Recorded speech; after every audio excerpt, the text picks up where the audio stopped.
আচ্ছা, তোমাদের অনেকদিন আগে সেই যে মিনি ফ্লোরাল ল্যাম্পটা বানিয়ে দেখিয়েছিলাম মনে আছে?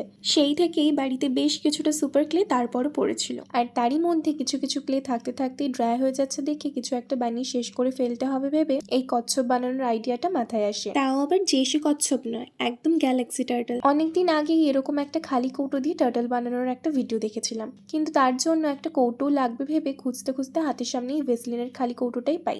ওখানে একটু বড় সাইজের কৌটো দিয়ে কাজটা করলেও এটা দিয়েও মন্দ হবে বলে মনে হয় না, তাই যেমন ভাবা তেমন কাজ। আর মন মতো সেই কালার করবো জেনেই এক এক করে অত কালার কম্বিনেশন না ভেবে ক্লে দিয়ে স্ট্রাকচারটা তৈরি করে নিয়েছিলাম প্রথমে। তারপর ক্লেটা একটু শুকিয়ে যেতেই ইচ্ছা মতো রঙ করে নিয়েছি। কি লাগছে তো এবার গ্যালাক্সি টার্টল?